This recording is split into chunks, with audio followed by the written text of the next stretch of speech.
What's up, y'all? Okay, finally back. It's been like 2 months or so. It's been a while since I filmed. I moved, to a new location, so I've been going through a whole lot of unpacking, and man, it took some time to get the house together. But back now, new spot.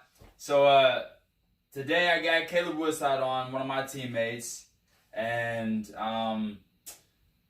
we haven't ever done this before, so yeah, I mean it's a blast, bro. Yeah.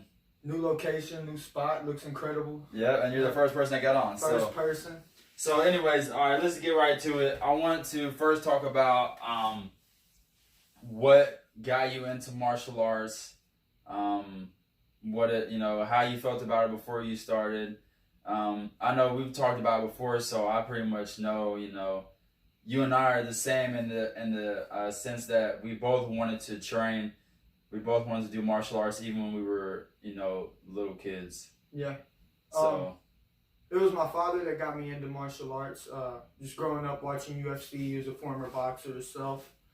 And over time, it just got adapted that's what I wanted to do more consistently. And trial and error, just being a young, goofy kid, one day I just decided to get serious about it, and I ended up meeting our sensei, and then eventually meeting Willie later on in the path. This was what, 2016 or 2017, and you were how old? I was 16 years old when I started training. It was a week before I turned 17, so it was like February of 2017. Yeah. So, did you get into a lot of fights before you ever started training? Fights with people I knew I could beat up, pretty much. So if I knew you had the hands, I was gonna pretend that I was tough, but not come at you. But right. Yeah, if I knew you couldn't fight and you tried me, we was gonna definitely duke him out, and I was gonna embarrass you in front of everybody. But because a lot of people they like to talk about how good of a fighter you were before you ever started training. And I was like, yeah, I've had people say, man, I know Woodside from back in the day, man, Caleb had them hands, this and that. I'm like, no, he didn't. I'm like, he does now. But then, no, I had hands. No, it definitely don't work like that. And for the most part, I can't speak on behalf of every single person in the world, but if you haven't had some form of martial arts, you're honestly not as good as you think you are. Your ego's just telling you, hey, be the best, you're the best, you got them hands. But if you genuinely seen how people train that are legit, you'd be like, oh shit. Like yeah, 100%. I tell people that all the time, and I was the same way. I mean, see, I wasn't like a lot of other people though. I knew that I wasn't some great fighter. I knew that I didn't know any real techniques. I've seen boxing on TV. I've seen kickboxing. I've seen karate movies, kung fu movies, and you can tell the difference from what's real, what's fake, mostly. And I knew that if I go up against someone that knows martial arts, I'm not going to stand a chance, more than likely. I mean, I was smart. But a lot of people, even before I started training, people always said that I could fight. I'm like, sure, whatever, I guess maybe compared to a regular person, but yeah. That's not even the same thing. Yeah, it's so much more when you get into martial arts and you really start fighting, and understanding what fighting is. You'll realize that it's a whole branch of a million different things that never stop going. Yeah. Yeah. It doesn't stop. Yeah, literally to the day you die. That's why you see people that's 70, 80 years old still doing martial arts. They still have that knack for learning and knowing. Yeah. That's what happens when you end up doing martial arts. You'll get a knack for learning is what I believe I should say. I love everything about martial arts, and I want to train until the day that I die. Even when I would love to be 90 years old and still be able to punch and kick and throw people and do the splits and all that. Even though I can't do the splits yet. But dude, that's one thing that I've picked up so much technique in the last 4 years, but all the times I've stretched, I still can't do the splits. Yeah, stretching, and I've learned more these past 6 months. I used to really play around with stretching and not take it serious, man. Stretching all the time. And cardio, I'm just now getting to the point where I'm realizing it's just as important as your technique. Yeah. Because you could have a good you can turn your hips over, but what if you only turn your hips over at a body shot or leg shot level? You can't even kick somebody in the head and knock them out. And so you have to get your stretches in. You can pull muscles during fights. Just a lot of things. I've damaged my wrist in fights from not even stretching my wrist properly and things like that. So you have to take your stretches very seriously. Yeah, and the thing about stretching is, when I'm stretching, I'm not just thinking, oh, I'm going to be able to kick so high. Oh, I'm going to be able to do this or that. I'm thinking, I'm going to live longer. Because when you stretch, you live longer. Because the more you stretch, the more you keep your muscles loose, the more you work first of all, you're working everything when you stretch. When I say you work everything, I mean whatever limb you're stretching, you're basically working everything in that limb. The muscles, the tendons, the bones, your veins, you're exercising everything. And so when you stretch it, what happens when you stretch something? When you stretch something, it expands, and then it promotes better circulation, and that's what it's all about. Just like life, they say life is like a circle, and when you look at the body, it is like a circle. The blood is flowing through your body in a circle, and when it slows down, not good. When something clogs it, not good. That's why if you can't bend down and touch your toes, they say that's a sign that you're probably going to end up getting blood clots in your legs when you're older, at least, So, but anyways, stretching is for life, man. It definitely, and then also, that's just the physical benefits. What it does for your mind as well. Yeah. Anything, any type of workout, any type of stretch, man, is very good for your mind. I know it's positivity. It puts you in like a habit of thinking positive. Swimming, jogging, shadow boxing, all these things send a lot of positivity waves through me. Especially once you can do it well. Because at first, dude, it's hard. Like swimming, if you don't know how to swim, is so hard. It's hard even if you do know how, but once you get the technique, it's more enjoyable. It's more fun. Yeah, and it's like as Sensei say, like you can swim like this. But he's like, all right, do a different swim. And you got to switch to a different swim. And then you'll do swims that you're not accustomed to. And it gets you in the habit of, I don't know, it's not necessarily being frustrated while training, but doing things that you're not good at, since that, like, damn, I got to get this right through your head constantly. And that's good to have, because if you're sitting here and you're working on this and you're like, dude, I'm so good at this, I'm so good at that, you're going to make yourself limited. But when you're sitting here and you're exploring these spots that you're not so good at, whether it's swimming, a different type of workout, training, a different style into your martial art, it'll make you better and make you more of an evolved fighter. Yeah, more of an evolved person. And then it humbles you and it shows you, even when you think you're good at something, well, here's something that's like very similar but different in just a slight way, and yet you suck at it. Like, okay, it's like you said, comparing the breaststroke to let's see, the butterfly. It's two completely different techniques, and you can be great at one and suck at the other. But it's swimming, right? It's swimming, so it's like, yeah, be more of an evolved swimmer. Yeah, and so it's just showing you, like, in life, basically don't be a know-it-all unless you've been there, done that, and you actually know, because everything is just a lot different. Yeah, that's just crazy to think about. I noticed over time that martial arts goes hand in hand. It corresponds to life, like how you should live. All the arts do. That's the thing. Everything is connected, man. Everything is so similar. That's why when I look at other people, I see people, I'm like, we probably lived a very similar life. We all have the same struggles. We all have the same wants and needs for the most part, and so people are so similar, but yet we're so disconnected and look at each other like we're different creatures a lot of times, just because we might look different. I came to the conclusion, bro. I thought this the other day. I was arguing with somebody. And I was, because they was talking bad about somebody, and it was somebody I was trying to defend. So I said, if he knew all your secrets and you knew all his, I guarantee you come to the conclusion that you're no better than him. and you probably both did shit that was just as bad as one another. Yeah. That you don't even know, but you'll sit there and talk down at them, say their teeth are messed up. But what about that nasty little thing you got on your hip, that weird little bump that you in? Right. You're like sitting here roasting each other, but you guys don't even know the truth about each other. Right. You come to the conclusion that, hey man, let's not talk bad about each other because we both done bad ourselves. Yeah, man. Judgment is the funny thing. I'll be honest with you, man. I only judge. Look, I look down on one type of person. There's only one type of person that I think is actually like scum. 3-letter word? That's a person that hurts children. Oh, yeah. In any type of way. But everybody else, man, we're all the same. But those type of people, that's a different animal. And I don't, yeah, you know what I'm saying? There's some people that just don't have that sympathy thing, they say, in their brain. Like, it's science behind it, that they just don't feel sorry for yeah, they lack empathy.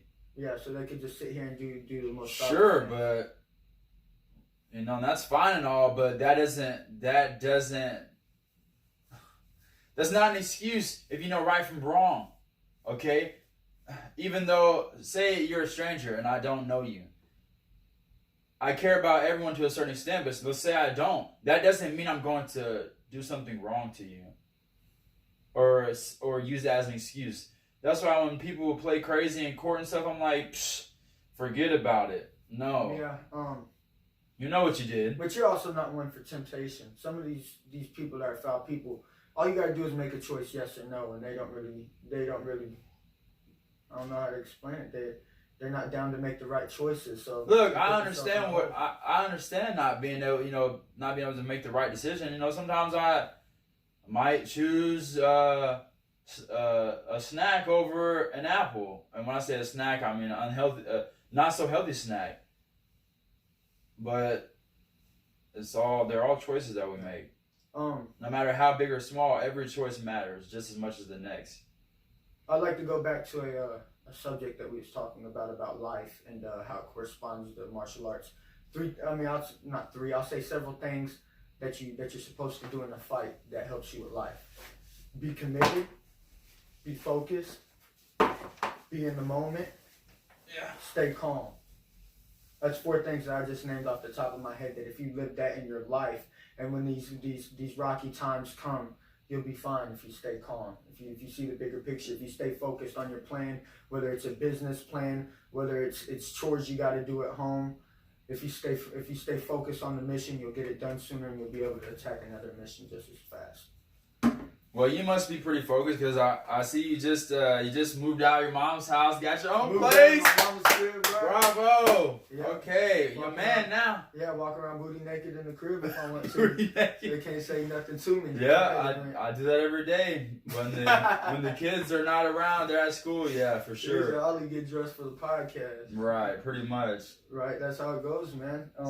It's definitely. I paid this month's rent, next month's rent, so I'm really not feeling like the pressure of like bills yet, but they're coming. I done got Wi-Fi, that's a bill. I figured I gotta pay deposit on the electric. How much are you paying for Wi-Fi? $50 a month. Okay, yeah, that's what I'm paying too. I got Spectrum or Charter, whatever you call it. Yeah, you ever explain to them why you got into martial arts?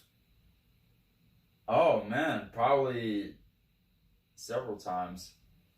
But so why I got into martial arts is, well, for several reasons. One, like I said, ever since I was a kid, I've wanted to know. Before I even understood how important it is to defend yourself, I just seen people fighting, and I was like, I seen martial arts in movies or something like that. Looks amazing, just like dancing. And so I always wanted to do it ever since I was a little kid, and I never did learn, you know, and so growing up, it was like, I was always worried all the time about conflict. I didn't, you know what I'm saying, like, I know I didn't know how to fight. I've seen people get the crap beat out of them, at least in movies. It's not like I was really even around a lot of violence. I understand danger. My mind, like, I see it, and I know danger, so. Let me interrupt you real quick with, you know, I still get worried when conflict happens outside of, like, I stay calm, but I still get that feeling about me where I'm like, this is not going to be good. Because there's one or two things that's going to happen. I'm gonna beat the sleeves off of you when I really didn't even want to do it. Or two, you're gonna come to the conclusion, oh, I'm not gonna fight him with my hands. Now you're gonna have to get a gun, or you're gonna have to get something else. Either way, conflict, it rubs me the wrong way. It gives me that feeling. So first I try to talk out of it, like, hey, be the bigger person, like what's going on, what frustrated you, talk like some damn human beings. But if you're not acting like a human being, then that's when we use our martial arts and defend ourselves. Yeah, pretty much that's how I am too, but I don't get worried at all. I'm not worried about nobody or I'm not worried about a group of guys, it's whatever, because I know that I can defend myself. Yeah. For real. I've had that thought in my head. I was like, man, it's going to take 4 of them, 5 of them. It will. Yeah. If you don't know how to fight, or if you're a street, if you're not a trained fighter, and this is 5 of y'all, man, y'all better be big enough to literally pile on top of me like football players. like freaking football players trying to tackle somebody. Yeah. Because other than that, I'm about to move around and crack. So. And it's like I'm Oh snap! What? Hold on. My phone. Dang it! I'm supposed to put my phone in airplane mode every time I. You said you can take out 5 people. You take out 5 of them unless they football. Right. All right. So, anyways, like I was saying, really, man, before I did martial arts, I was always worried about conflict, and I'm like, but I still never did anything about it. You know, people tried to put me in martial arts class when I was like, and when I was 15, someone tried to put me in a judo class. And I went in there and I seen these big guys throwing each other. I'm like, I don't want nobody beating me up. I was worried. No one introduced martial arts to me in a way that made me feel, comfortable. Like if a man would actually be like, look, I know it looks like we're, kind of throwing each other around and hurting each other, but you will never get hurt in here unless it's absolutely 100% accident. We take care of each other. We teach each other how to not get beat up and how to beat people up. It's not just about, we're not just in there fighting. I didn't know anything about martial arts, but these guys can kick ass. That's what I knew. Yeah. And then I go in there and see these guys throwing each other around. If I could go back and start judo when I was 15 years old in that class, I would. But yeah, so I was worried. But then so I started training like with this guy. It's my son's uncle. When my son was a baby, he asked me, he's like, you know how to fight? And I'm like, no. He said, do you want to learn how? I'm like, yeah, sure. And so he started teaching me how to fight. And, he had a few okay techniques. I'll give it to him. Was he a world-class trainer? Obviously not. But, hey, he was just trying to teach me how to fight. But then he asked me if I wanted to fight in the cage. I'm like, yes. So I started fighting when I was 17. Lied and said that I was 18 on the paperwork. But this was back before the state was really involved and stuff. So I fought a couple times when I was 17, 18, and then 19. I fought 4 times. I won 2 and lost 2. My first time seeing Willie was actually when I was 11 years old. I seen Willie fight. And he fought my dad's girlfriend's cousin. And that was the first time I seen Willie. Who was it? Dreads, John Buckholz. Yeah, I lost to that. That was a horrible fight for me.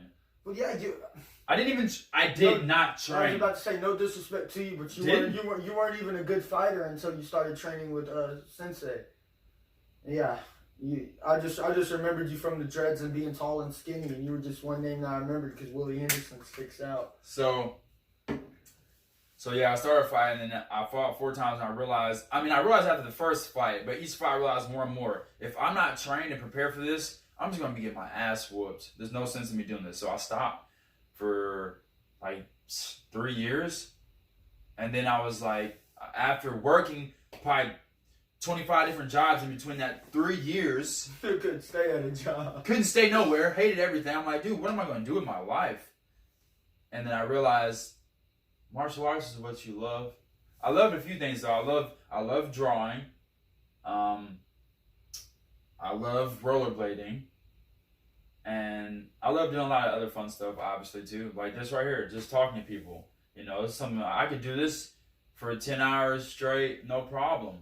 Yeah. But go work in a factory on the line or work for somebody for doing something I don't want to do it's hard. Yeah. It's hard on the soul. But, So that's when I realized I need to learn martial arts. And then obviously the UFC came around. UFC wasn't around when I was a little kid. It was so brand new, I didn't know nothing about it because the first UFC was in what, 94? Yeah. Same year I was born, yes, here in the United States. So, you know, it wasn't really a real thing. But once I got older and I found out, I'm like, oh, these guys are getting paid just to whoop each other's asses. I'm like, well, of course, I knew about boxing growing up.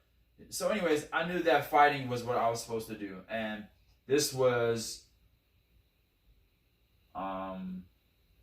2014. So this was 5 years ago. And I've been dedicated ever since. In the beginning, it took some time to get the gears going. But after about a year, when I started doing Taekwondo, that's when I was training seriously. Did that for 2 years. Then I met Jen. And then everything changed. Yeah, also to go back to like passion, any job, like what I tell anybody, people that I work with, I'm like, man, I often ask them, like, what did you want to do when you was young? What was your dream when you was young?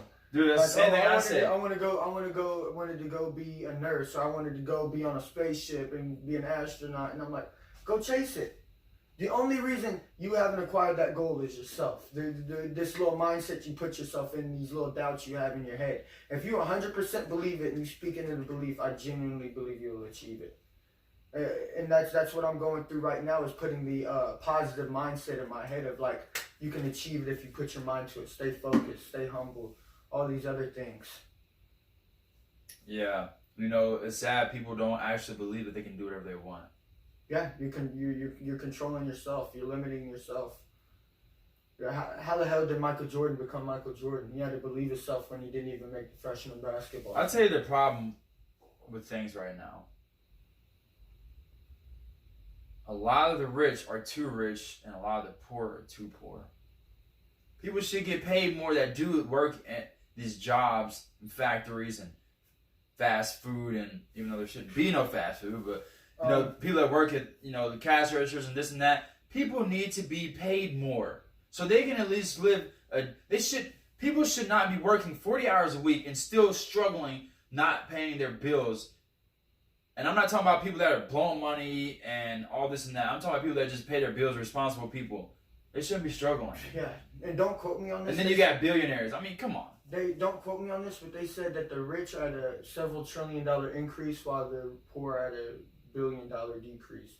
So what we're doing, basically, you remember the video when we was coming back from Iowa when they was talking about how they're dumbing school systems down? Yes. I genuinely believe that they're dumbing school systems down, and they're gonna all try to put us in a system, which isn't wrong, to put us in things like trade school and things like factory jobs or fast food jobs, all these other different things.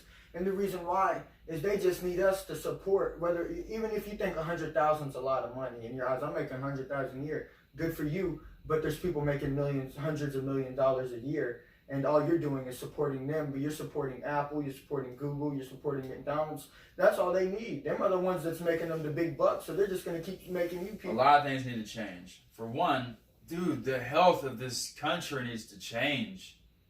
Crackheads and obesity, man. Eating them up, man. Yeah, I mean the first root of all our problems is the food that we eat. Yeah. Who are you telling? I'm currently in a state where I'm figuring out my good diet. Not figuring out, fighting my bad habits, I should say, because it's easy to figure out your diet. You told me it before. It's fighting the bad habits, and it's just a matter of temptation. That's really all it is. You'll sit there and I'll sit there and play the game, and I'll kill a boss, and I have this fake reward system in my head. I'm like, hell yeah, chocolate milk, just killed them. Literally, that's how it goes. I'm like, cool, man. You said, hell yeah, chocolate milk, just killed them. Yeah, honey bun, let's get it, let's go. And yeah, it's just you put this fake reward system in your head, to where you're like, oh, I did it, let me get this. And it's as simple as that. You gotta try some healthier stuff, first of all. It's a matter of what I keep in my fridge, what I came to the conclusion to. Hey, babe.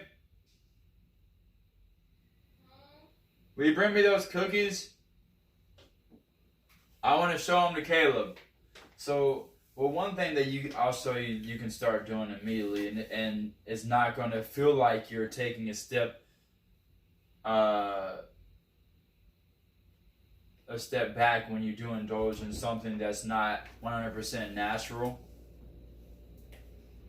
So like these right here, and I'm gonna give a shout out to Unsweetened Sweets, a place or what's the lady's name? Shoot. It looked like a oversized Oreo. I know her name. I just cannot think of it right now. But the name of her business is Unsweetened Sweets here in Cape. So this right here is a black and white cream pie, basically. So there's low carb, gluten free, and vegan. Here are the ingredients: almond flour, coconut flour, flaxseed, stevia, which is an all natural sweetener, baking soda, Himalayan salt, organic shortening, cacao, vanilla, and monk fruit. So this is like, so like you said, a honey bun. You know, I promise you, this tastes better than a honey bun. Like they all taste, all her stuff. She makes all different types of cookies and cakes and stuff. She doesn't use any sugar, and then she uses like good flour, not white flour. Like the almond flour and coconut flour is really good. Then the flaxseed as well. So, you know, there are ways where you can still indulge in some, you know, not, and something that's not plucked straight from the earth, you know, something that's been cooked and stuff, without taking it to the extreme and eating a freaking honey bun. Bruh. I used to kill those, man. I used to kill them. That's how I got all them freaking cavities in my mouth, dude. Eating just crap. So yeah, and then the stuff that the government puts in the bad foods that are already bad. You know what I'm saying? Like say you're eating pork. That's not a very smart move. I indulge in pork from time to time, so I can't sit here and talk bad about you. But the fact of the matter is, it's not good. And plus, the process that they're putting it in is even worse. And then the cancers that they're putting in, it's even worse than that. So it's like, yeah. And shit. Then so like, you still eat fast food? Oh, so you said if you, when was that? It was just the other day you told me, but you said you're not eating fast food anymore. So have you had any since then? No. I haven't. Not okay, sweet. Almost had the Popeyes chicken sandwich, but no. So check this out. If you're really, really craving it and it's during the day, and that's another thing you have to be careful with, the nighttime eating. I swear it's so easy to wake up, drink some lemon lime water, drink some freshly squeezed juices, eat a freaking salad, and then nothing but nuts, fruits, and seeds and vegetables for the rest of the day. And then nighttime rolls around, and all of a sudden you're under the fucking hunger spell. And out of nowhere you just say F it, and then you splurge on some gross food. So, but anyways, if you get the urge for chicken, you should try this. Cape Girardeau has this very first vegan restaurant. It's called Trio, Trio, and it's literally right around the corner on Broadway. You know, our Master's Dojo, Chris, they're Nick and Chris, literally right under their little complex is a vegan fast food restaurant. Really? And I was too ignorant to eat a chicken sandwich from there. Why? I'm not eating it, dude. It's vegan. I don't want a real chicken sandwich. That's what you said? That's what I was thinking. I probably said piece of trash, right? But anyways, dude, Trio is right on the corner. You need to try them. They got barbecue chicken sandwiches. They got buffalo chicken sandwiches. They got a buffalo on waffle bread, and then they got like 4 different types of wings. And their wings are made out of cauliflower. They're fire, dude. They're so good, I'm telling you. Now, it's a little more expensive, but, I mean, that's the price you gotta pay when you want to, you know, have something that's cooked and not 100% natural. Like, not a raw vegan cuisine. Look, it's worth it for the health. But it isn't meat and all the other crap. Yeah, and I'll say it like this. I propose a question for you. I eat fast food every day. I smoke cigarettes every day. You're gonna die soon. I smoke marijuana every day, and I drink every day. Which one's gonna kill me first? If there's 4 different people, one was smoking marijuana. Oh, there's 4 different people? Yeah. Which one's gonna kill you first? I say the person who eats fast food every day dies. He's the first one to go, and then drinking to go, and then cigarettes, and then marijuana. It depends on how much also. There are a lot of factors in that equation, but I would say first the person who's drinking alcohol, because you're going to destroy your liver. The person eating McDonald's will be next, or fast food, whatever it is. And then cigarettes after that, and then whoever's smoking weed is going to live a perfectly fine life if they're taking care of themselves. The only negative effects I've seen about marijuana, they say if you do it at a young age, it messes with your development in your brain. Yeah, so you just won't be as smart, but... Yeah, you're not worried about that. Anyone that thinks that smoking marijuana doesn't kill brain cells, it doesn't, like, stunt your mental growth, oh, yes, it does. Because the number one thing that it affects is your memory. And if you can't remember things, that's stunning your growth. Because it's like it never happened. It's like playing a video game and then you don't get to save it. What happens? You got to start all over. You don't remember. It's like it didn't happen. So, right. Weed is supposed to be used sparingly. You're not supposed to do it every day. Was tobacco always bad? Do you think tobacco? You light up and smoke it, yeah. When you first, I believe when they first found tobacco, when they first found the tobacco plant, they said, "Hell, I'm gonna smoke this." Wasn't as bad as it is today. Mm-mm. And the reason why is because the government got a hold of it. They're legalizing. You know how many chemicals are in cigarettes? Hundreds, thousands, literally thousands. I think 2,000 chemicals. So many people smoke. The government got a hold of it. The government got a hold of it and threw all, hey, we need tar in this. We need all this shit in it. Government? I don't know if it's the government versus people. And then, now they got control of marijuana. The government has control of they're going to be able to market marijuana and things like that for recreational purposes soon. I believe now that's medicinal, but good. But also, I'm thinking that they're going to throw the same chemicals that they're throwing in. Oh, no, dude. They won't be able to do that. People will... You think pie is going to go for that? No, dude. You don't put that stuff in my bowl, dude. Dude. That's how they're going to get down. Yeah. Because we have more knowledge than... I think in the 70s, they may... Or whenever they started doing these things, they may have had people brainwashed. They didn't have to talk about these things like they do now. Because maybe people had more high of a demand to know what's going into their products. The internet changed the world because the information is available to anybody now from anywhere. So there's more accountability. Ooh, yes, and another bad thing, vaping. I thought it was okay. I got a buddy that vapes. No. I got a buddy that vapes. That's water vapor. You're not supposed to inhale water for one. Yeah. All that smoke, all that water vapor that they blow out them big clouds, dude. Are you kidding me? Yes. No bueno. He says that his throat, that he don't have to spit up this nasty stuff when you're smoking cigarettes, things like that. Yeah, so... His throat don't burn and things like this. Well, I had another guy that I seen on my Snapchat who just got recently put in the hospital. And they said that his lungs are so bad from vaping that he has like 80-year-old lungs. Literally is what he posted on his Snap. They can give you pneumonia? I know somebody that got pneumonia from vaping. And then they had the dab cartridges too. They said that they're literally having like off-brand dab cartridges that are literally killing people, killing numerous amounts of people. I'm not vaping nothing, dude. Yeah, I've never been a nicotine kind of guy. Anyway. But as far as marijuana, I think that let me ask my ancestors. They're confused too. This is the thing, dude. It's like there's so many debates on what is natural and what's not. So as of how we eat our food, the diet, I feel like what's 100% natural, how we're supposed to eat, 99% of us is a raw vegan diet. No, I can't argue that with fruits, vegetables, nuts, seeds, legumes, maybe some grains. Even though grains really aren't good for your stomach, but you know, if you do whatever, but nothing cooked. Nothing cooked at all.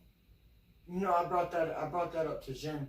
Not to like go like when you're not around, like, hey Jen, this will really stuff. I was really interested in two things you said. That you're switching. You said you're working on your diet When you said that, I was like, what the hell else do you need to work on, dude? You don't eat meat no more. Like, there's nothing more you can do. You won. It's over with. You've won. Yeah, you get the You game won. over. We get it. That's how my family. That's how my girlfriend is. She's like, we don't eat meat. I'm like, it goes deeper than that. Yeah, it's over. I'm like, I thought it was over with. It goes deeper than that for optimum nutrition, health. But I see Willie, and I'm like, we start talking about our diet, and he's like, yeah, I'm still working on mine. I'm like, what the hell else do you need to work on? He's like, I'm done eating warm foods.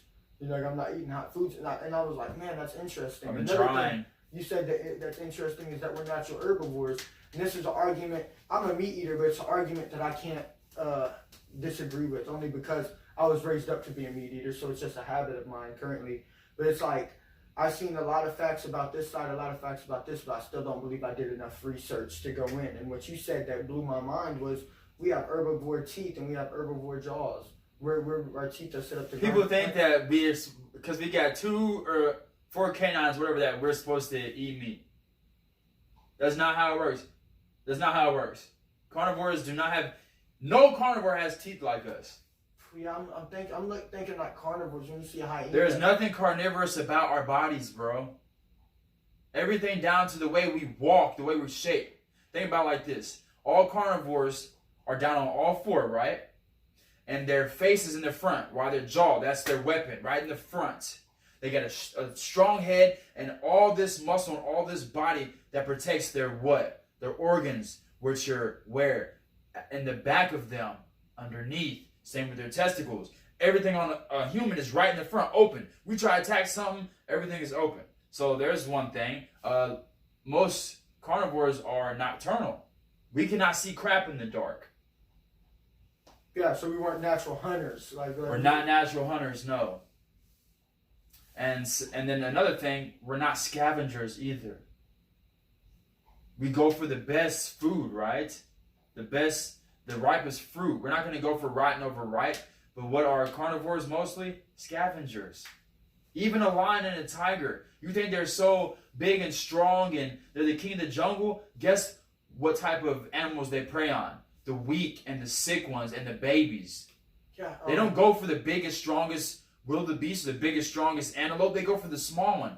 They wean the small one or the weak one or the sick one out of the pack. So we're also not scavengers. Well, also to defend your argument is our immune system aren't strong enough to be scavengers. Also, like don't hold me to it, but I believe a hyena or like a dog, they can go eat rotten meat that's been dead, rotten for a couple of weeks because the bacteria in their mouths or their immune system strong enough to just wipe that out and it don't even affect them. Yeah, man. Our body's if we went off and did that, we'd probably be on the bed for a couple of weeks or we'd be on the shitter for a couple of days. Yeah, it'd be bad. You know, we think we're so smart, but we're also the only animals to go to hospitals. Yeah. To try to get better. Now, I understand that this is my opinion on a hospital. You only go when you need to. When it's so serious, you're going to have surgery, someone's going to cut you open or something like that. I love surgeons. Dude, they're literally like superheroes. Dead accurate, too. You know how like people think superheroes all like I'm going to use my mind to like think about on a movie when you see superheroes put their hands on people and heal them. The surgeon's doing the same freaking thing. Yeah, and they have their gadgets, right? Just like a wizard has his wand and Batman has his gadgets. Dude, surgeons are freaking heroes, bro. They save people's lives when it's over with. And they work every night. Literally, he'll save somebody tonight and he'll go save somebody tomorrow. So surgeons, good thing. But now, primary care practitioner, someone that's trying to help you get better, but they don't know what the heck they're talking about because they don't help you work on your diet and exercise and really explain to you what you need to be doing. They just try to give you medicine to fix the symptom. Check this out. Me and Jordan just recently took her son to the hospital. He was sick. He was running a fever.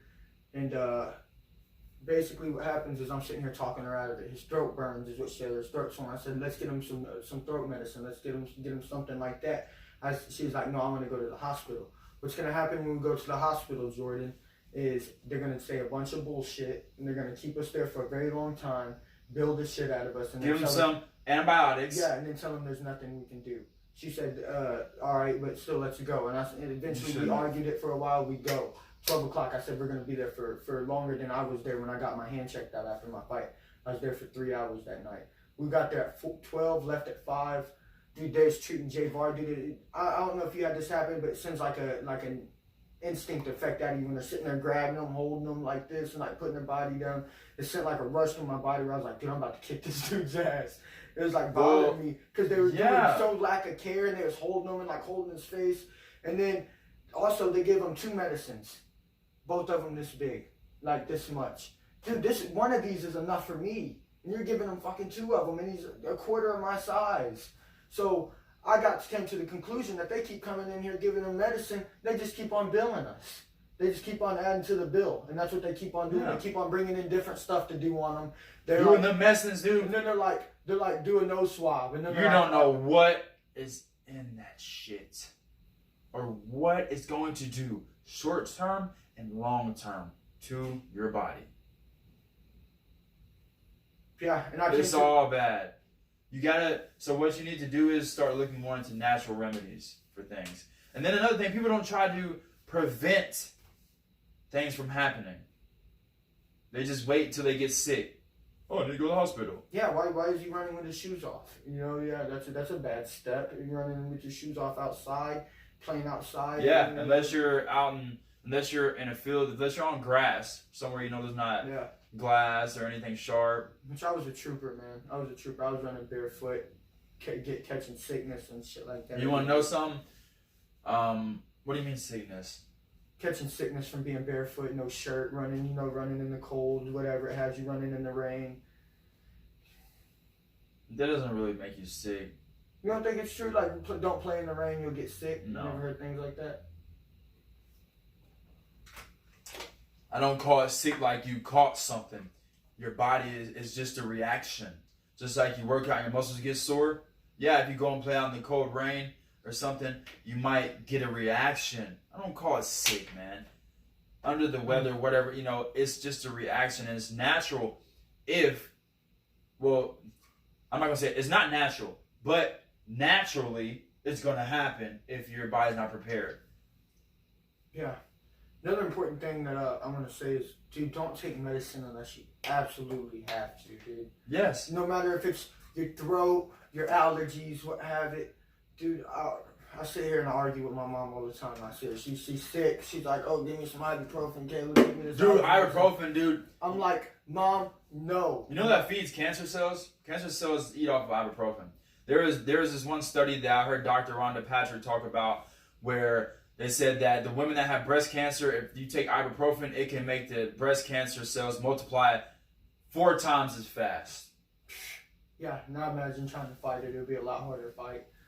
But yeah, taking medicine every time, and it's like, Mom, your immune system isn't getting strengthened or stronger. You're using this medicine to fight it for you. And that's going to weaken your immune system. Yeah, your immune system just... So what she needs to do is have some... I say fight it. No, I say sit there and... Yeah, first of all, she needs some local honey to take every day, in some warm tea. That will help her with her allergies. And then also she can make elderberry syrup.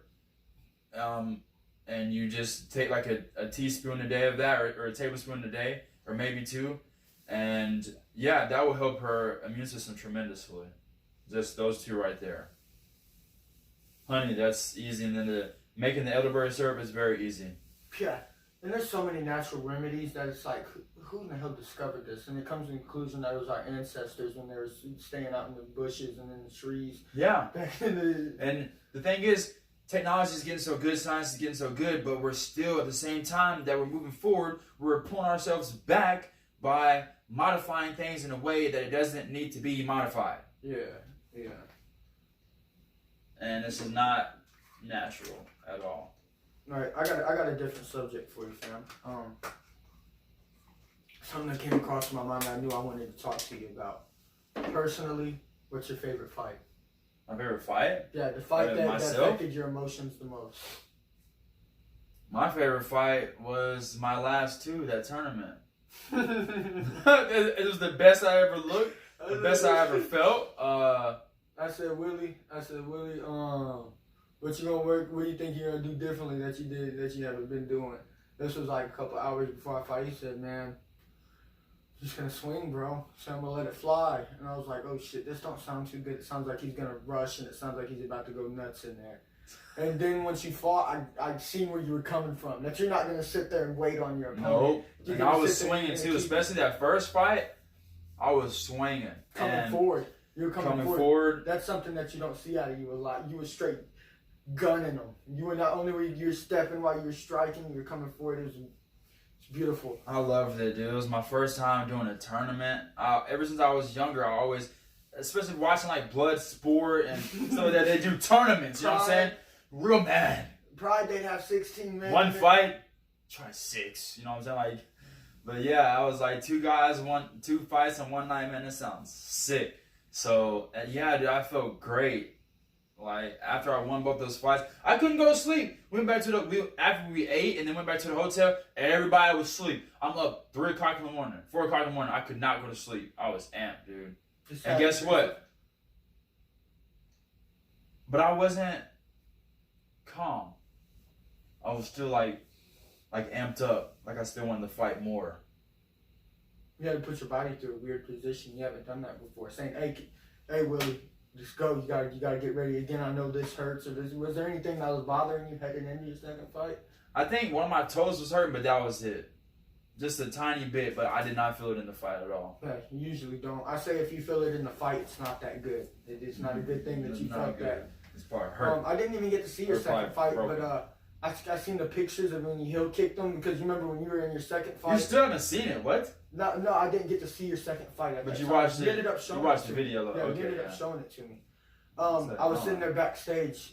I believe I was recovering from my injuries at that time. That's what happened. I couldn't even. Dude, my legs were fucked. Check your leg kicks, guys. Check your leg kicks. Yeah, check your leg kicks. Check you later. Yeah, legs definitely hurt. You have trouble walking the next day. Yeah, check your leg kicks, man. But yeah, I can see why that was your 2 favorite fights. That was a beautiful time. You know, and that first performance was great, as well as your second. I knew I was gonna win that tournament. Speaking in belief, a lot of my thoughts come from, you asked me where I got my confidence from, and I said God that day. And it was like, I came to the conclusion when I was saying my prayers one day. I was just sending up some prayers and shit, and I came to the conclusion of, I was talking to myself in my mind. They say God's in your body. God's in you, your Holy Spirit. I know it sounds crazy. Sometimes I feel like I communicate with God and He's talking to me in my head. Literally, what came upon me is He said, you can do all things through Christ who strengthens you, Philippians 4:18. Keep your faith in me, speak it in belief, stay humble. And it just sent a lot of positive waves about stay focused on your goal, have faith in me, you'll achieve it. Your confidence, you come through me, you should have your trust in me, because you'll do all things through strength in me. And dude, you'll see it in my next performances that confidence levels increase. You know, I feel good going into life. I don't have like I remember when I was younger, I used to have like awkward conversations and stuff. You know, you get that weird awkward feeling. Yeah, you know. Weather's really crazy today. Be like, perfect weather. Weather's crazy today. Like, what? Yeah. Doesn't make no sense. What a weirdo. What a weirdo, dude. Ew. That happened to me so many times when I was younger. Just walk away. Just walk away. Yeah, man, my neck, I can't wait to perform again. That jiu-jitsu tournament was fun. Hell yeah.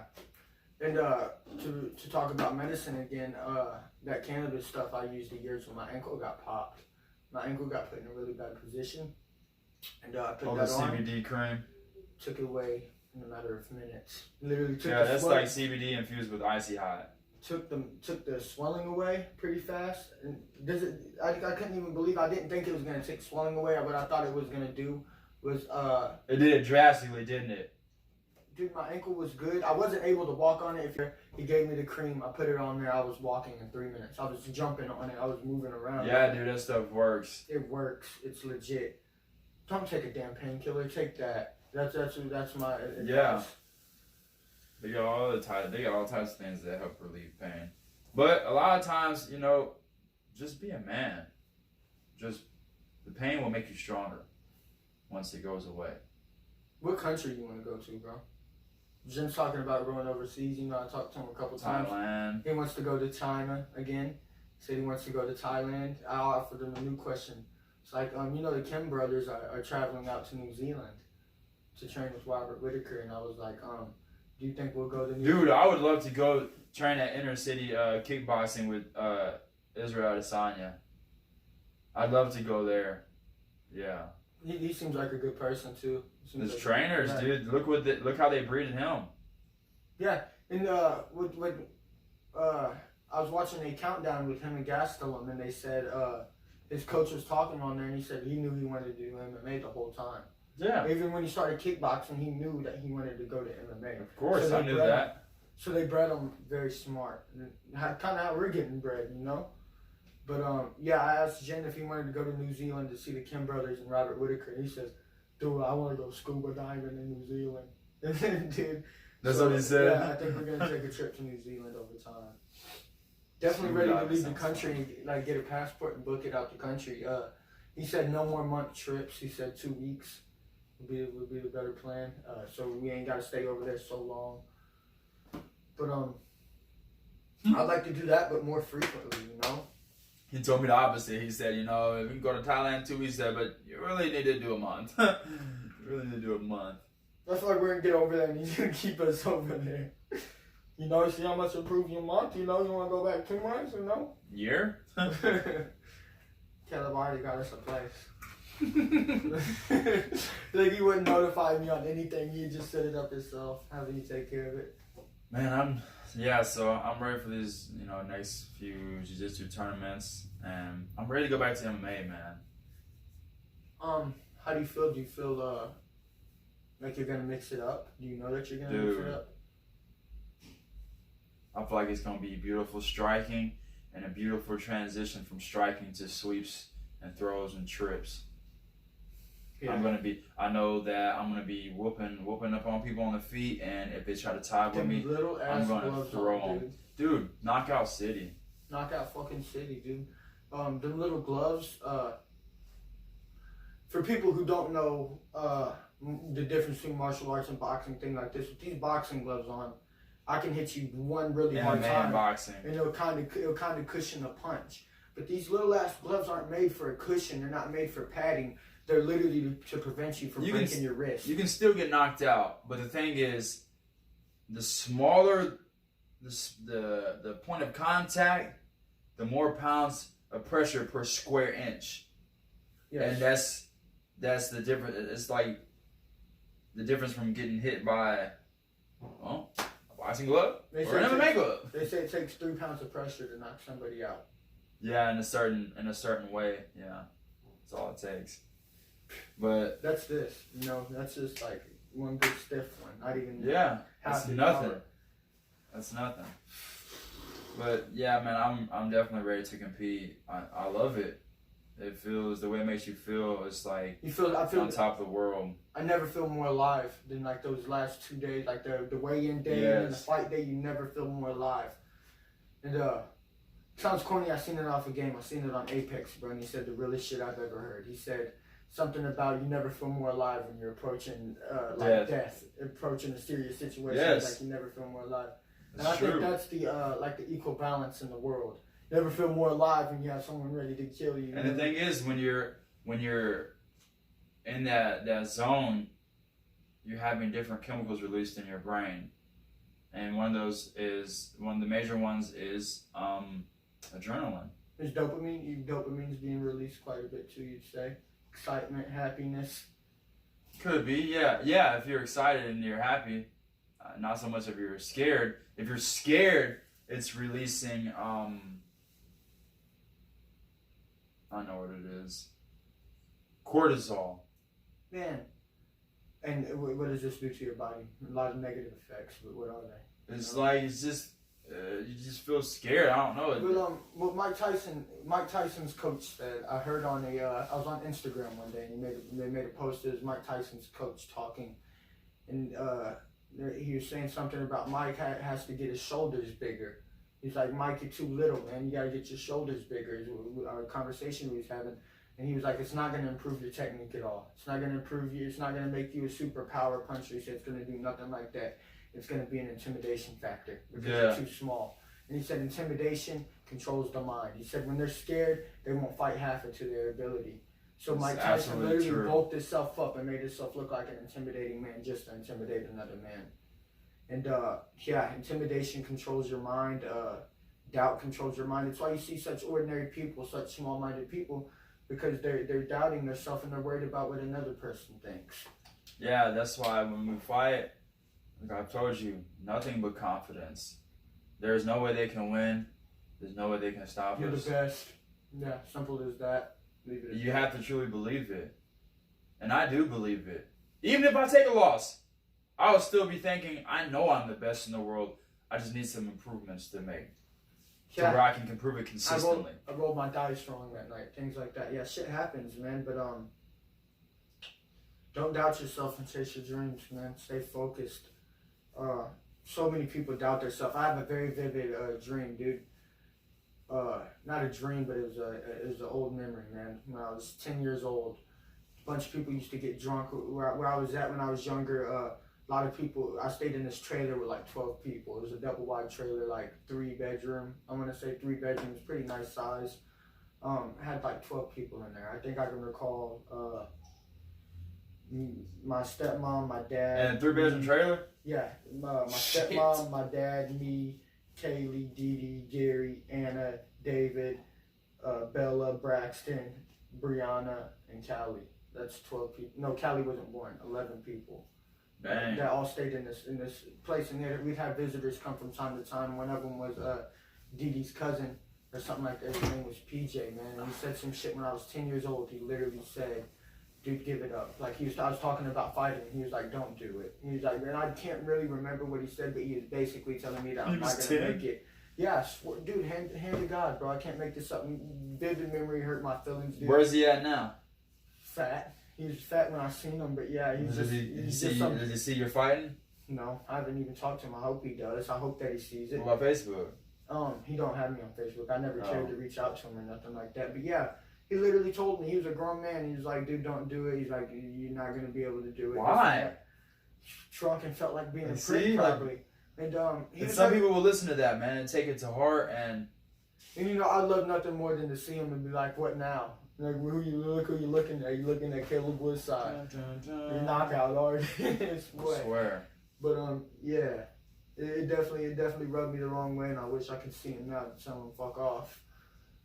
Someone told me that too a few years ago, and I was working in the factory. My boss was asking me, he said, I was telling him that I'm a fighter and this and that. He's like, have you lost any fights? I said, yeah. He's like, you're not gonna make it. I was like, what the fuck are you talking about? He's like, if you lost, you have to have a perfect record. If you're not really gonna make it. This and that. I was like, I'm still an amateur. I haven't went pro yet, and secondly, there are a lot of pros that have lost fights. You think Mike Tyson haven't lost a fight? You think Muhammad Ali hasn't lost a fight? You sound stupid. And when I started naming other fighters that are great fighters and have lost, he had this dumb look on his face like, oh yeah, you're right. I didn't think of it like that. No shit. You're just trying to make me feel some type of way because apparently maybe you never fucking became anything but a manager at a damn factory. So. Yeah. And one of the things that I thought about, and it's definitely an ego thing, that when I make it, I want the people that sat there and was like pricks to me and assholes and doubted me, I want them to see me. I want to see them. Yeah, it gives you a feeling of satisfaction, but at the same time, when by the time we get to a place where we can rub it in people's face, we won't even care about it. We won't even care. Got too much money, you want to be nice to everybody, right? Yeah, dude. I don't care about the haters. You know, money's what, sounds corny, but money's what really inspired me to take that final step to go do martial arts. Yeah, because money I sat here and buys the things you want. So much. I sat here and procrastinated. I was in judo at 13, didn't care for it. I made myself, I stopped going because of me. Went to wrestling in freshman year, stopped going to it because I didn't want to do it. I was like, I want to do mixed martial arts. Just telling myself a bunch of lies to feed my brain. You know how that goes. But eventually, I was noticing like all this shit in my life falling down and going downhill between my loved ones getting on drugs, My girlfriend cheating on me. I was, you puppy love how you feel, things like that. My dog got stolen, like literally, like just the Your worst shit. ex-girlfriend, you meant? Yeah, my ex-girlfriend, and then my dog got stolen. This was like all in the matter of like a couple weeks, and then man, I was going through so much, and I ended up praying to God. Yeah, that was actually when I started getting close to God. Was when I was going through that time. But the fact of the matter is, I was like, man, money would solve all my problems. How am I gonna get there? Like, there's only one way: martial arts, and money solves a lot of things. They say money don't buy happiness, but it'll definitely solve. It may cause more problems, but it'll solve every problem that I'm going through right now. It'll give you financial freedom. Then you have freedom to do the things you want to do. Ariana Grande said her happiness the same price as red bottoms, bro. You got some money, bro. You're not studying nothing. But I just want to make enough money to where I can live comfortably the way I want to, and wake up and choose what I want to do every day, and then change the world, help people. Yeah, that's the plan for Caleb Woodside too. But I noticed you made the point that you want to be an in-and-out fighter. You want to cup a couple $100 million and see it, dude. Yeah, I'm not gonna stick around for a long time. Yeah, and I'm saying, work on my legacy. People will remember me. I'll solidify my people at least. They'll always remember me. My glory. Like I want to be known. Like, man, when Caleb Woodside was there, he was the best. Bro. Yes. Like, when you knew when he stepped in the cage, sparks were about to fly, and he was gonna put you away. He's not a dude you want to stay in front of. Oh, and then I want to have a boatload of money to argue with. Man, you're saying I wasn't the best. How much money did he have, and how much? Well, I'm gonna get into the UFC Hall of Fame. That'd be one of my goals. And beat records and stuff, and then I want to change the world in other ways as well. I'll spend a lot of time doing other stuff. When I get that say so, I want to expose the problems that I see between like racial discrimination, healthcare issues, all this other types of shit, all these issues that I'm affected by. When you're to that level, when you're at Conor McGregor's level, Adesanya's level, you have to say so. People will hear your voice. So if I'm sitting here and I'm speaking about these things, the government's gonna fucking hate me, dude. These people are gonna hate me because I'm just gonna call it like I said. Yeah, the government. People take people out too. That's why you have to also have. That's why you also have to have. I feel like it's important to have money. When you have money and power, if you have for instance, if you have a home that is built like a fortress, is fenced up and has top flight security, and even maybe some security guards, then you can really expose people. But you don't want to be a whistleblower that nobody knows and no one cares about and can be easily taken out. Yeah. Because people are taken out. Look what happened. Look at may you rest in peace. Look at Dr. Sabi. They took him out. And then Nipsey Hussle. What was he coming to the cure of? Was it AIDS or cancer? Dude, he's cured everything. He cured everything. Seriously. And then Nipsey Hussle tried to make a movie on him. Sickle cell, diabetes, everything. God damn it. Yeah. Rest in peace, Dr. Simba. There's a lot of great men that have really brought us back to nature and that aren't around, some that still are around. Like Wim Hof. Yeah, you know who Wim Hof is, right? I know the name, but I'd have to see a face, and I could probably connect the name. The guy who teaches breathing methods and cold exposure. He's had like 26 world records. He was on the Joe Rogan podcast. You might have seen him on there. He's from, I believe,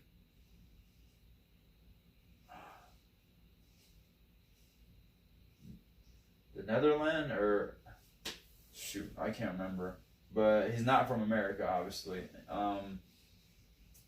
Man, I'll have to send you some videos on him and his methods. So, and then after you watch a few videos, you can come over here and I'll take you through like the breathing work. And I was gonna actually do it tonight, but I'm running low on time, like freaking work. But it's a certain type of breathing techniques you do, and then after that, you get in cold water. Ice bath water. Ice bath. I got one downstairs now. You've seen it. Have you seen my Facebook post? It looks like one person. It looked kind of. Yeah, we take turns. Yeah, but there ain't no me and you fitting in there. It's small. It's just big enough for one person. But I want to eventually get a bigger one too. Yeah. I want to get one big enough to where 2 people can do it at once. But yeah, if it's really good to add into your daily routine. If you start these breathing exercises, if you do them once every day, dude, your cardio will shoot through the roof. It really expands the lungs and Cardio builds is them. so important in fighting, man. Yes, it's number one. Yeah. It's number one. Yeah, we was watching some guys. Jim was showing me just some names. Demetrius Johnson was one of them. It's the cardio's just endless, dude. They don't stop coming. It's kind of, you can't really compare what's the most important in fighting, because it's like the mindset really is the most important, but without the body, the mind can do nothing. So it's mind and body, and then also soul. So fighting, man, it takes a lot to be one of the best, and we have what it takes. Yeah, I think anybody who acquires the mindset, or at least has the desire to find the mindset, I'll say that the desire to find the mindset that we're acquiring can do anything that we're doing. If you have that desire to say, hey man, I want to figure out what the hell life is, and I want to chase this task this dream of mine, I'm going to figure out how the hell to chase it, and I'm going to figure out how to become a better person. Them 2 steps, I guarantee you, will make you the best at whatever you're doing. Yeah. It gets you there to the top notch. And then it's just the effort you're putting in and the amount of time you're putting in it. 100%. It's pretty much as simple as that. It's like I see so many people, like I work with somebody that's working 2 jobs, and I mean, props to her. She's putting in some fucking hours, but you're working at jobs that you don't have no passion for, and they're paying you fucking. And you're never gonna own it. You're never gonna be the boss. You're never gonna nothing. And yeah, it's hard. Like I started, I started my business, and it's hard to get customers and stuff like that, but I'm not gonna give up. I'm not gonna just say, oh well, forget about that business. No, I'm gonna continue to put my name out there and try to get clients to teach them martial arts and physical fitness and teach them about nutrition. Hey man. And my dojo, my fucking guy over here that'll teach you martial arts and nutrition. Get hit, Powerful Fitness LLC. Yeah, so like that. I'm building my own dojo downstairs in my basement, and so right now all I need is mats. I just got to get some mats for it, and then it's gonna be ready to rock. Can we have some good sessions here, man? Yeah, we will. Then I'll probably get a sign to put outside so people know this is, they can come up anytime. This is my home, but this is also my business, my place of business too, and it's so convenient too. To just have people come to my house and I teach them. Literally get a workout in your room, dog. Throw some mats down, throw some headphones in, shadow box, and you're good. You just gotta walk right over there. Right. Yeah, but have my own dojo is like my own room is dedicated. It's just martial arts. Nothing else is done in this room. It's martial arts and stretching and exercising. So, but all right, I think it's about time for me to get ready for work. So we're competing at a jiu-jitsu tournament, a Fuji tournament, the 28th, and the 28th September. Oh no, it's August. The 28th of August here, not here, there, and That's the 28th of August. Springfield, Missouri. So it's the 28th of August. We're in September, fool. It's September? Yeah, it's September 8th, bro. So he missed the tournament. I missed the tournament, apparently. You gotta wait till next year. Whoopsies. He tripping. Alright. We got you next year, bro. So, yeah, Fuji tournament, September the 28th in Springfield, and then there's one 2 weeks after that in St. Louis. So, you think you're gonna compete in both? Yeah. Yeah.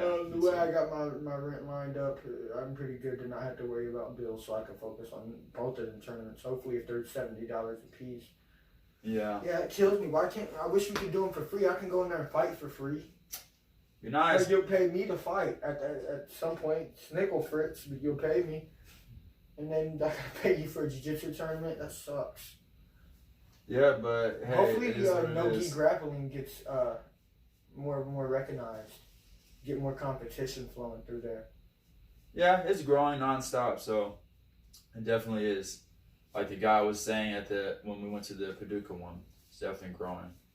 But yeah, other than that, yeah, we got 2 jiu-jitsu competitions coming up, and then we'll see where we go after that. Man, I'm ready to do MMA again, but we're building up to it. We're building up to it, and when I come back to MMA, it's gonna be bad for all the featherweights. Sorry about it, guys. And then they even changed the rules a little bit. I think you can knee to the head now.